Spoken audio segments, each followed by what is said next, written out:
Hey guys, this is Satyajit Patnaik and welcome back to my channel. Today's topic is going to be on data scraping. So we will see what is data scraping and we'll also see taking one example.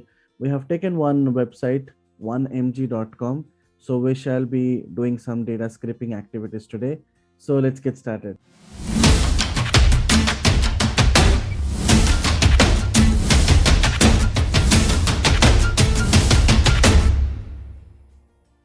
Now, before getting started with an example, why I came up with this idea is because many people who are kind of freshers or anybody who wants to switch to data science or data analytics, of course, they try to do some kind of research activities and try to analyze some data which is publicly available, be it on kaggle.com, be it on something. Now, for example, some data are not a part of Kaggle. Let's say you are doing some research activity where you need data from certain websites. Let's say you want data from Flipkart or Amazon, and that is not readily available. So what we do is we basically take help of the data scraping skills. So data scraping, which is also known as web scraping, is basically the process of importing information from a website into a spreadsheet or local file based on your computer. Okay. Now, there are popular uses of data scraping as well. As I told you, when sometimes the data is not publicly available, we basically need the data scraping techniques, right? So, research for web content or business intelligence, pricing for traveler book sites or price comparison sites, finding sales lead, conducting market research by crawling public data from Twitter, from LinkedIn. So it depends upon what type of data you want to scrape.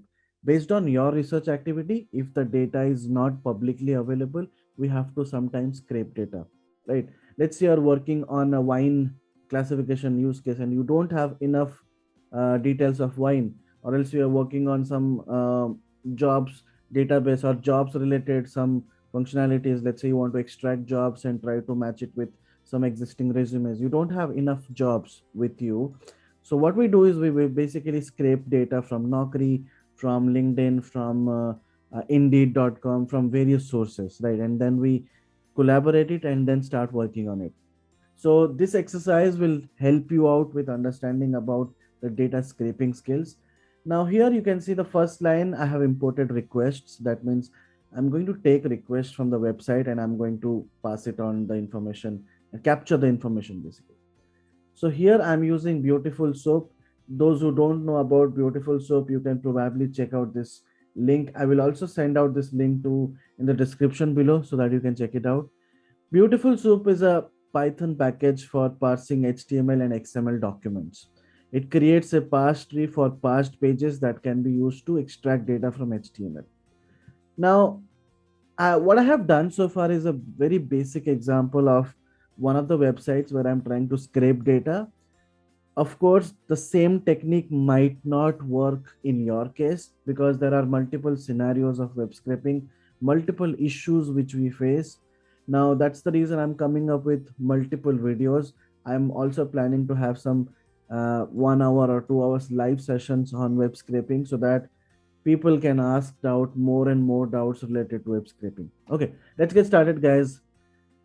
So here I'm using the header. Origin is 1mg.com and this is my referrer. Okay, that means I'm going to go to this link and I'm going to extract the data. So the link is already open here, guys. You can see 1mg.com, which is an Indian pharmacy website. So let me just run the import statements and then run the header. So the first two lines are pretty simple. I'm going to get the header files based on my origin. Here my URL is this because that's the URL I'm going to hit and get the information.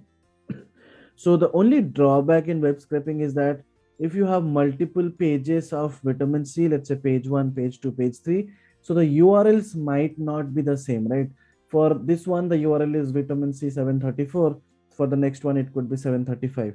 So you have to do this n number of times, or else you can write a for loop so that iteratively you can scrape and capture the data. Okay.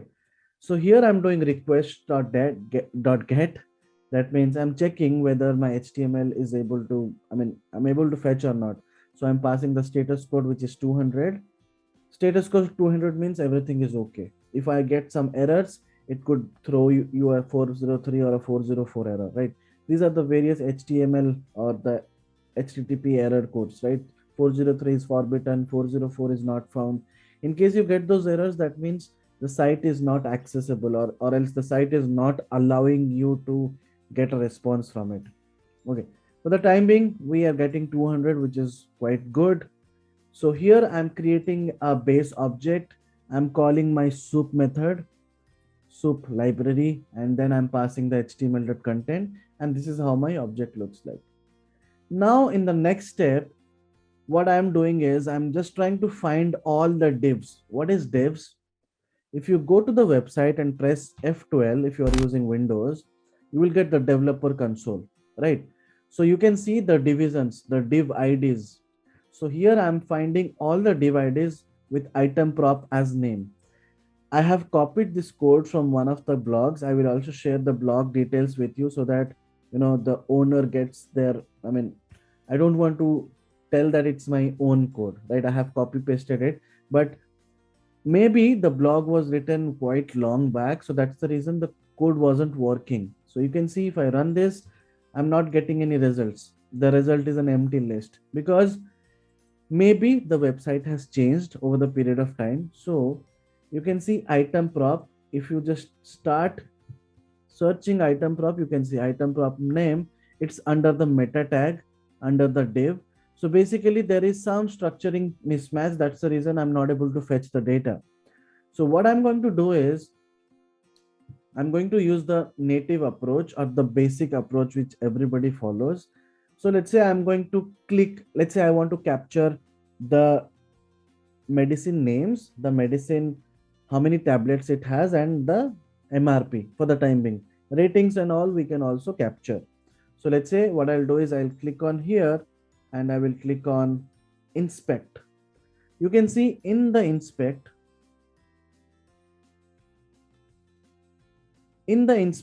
you can see the div. Okay.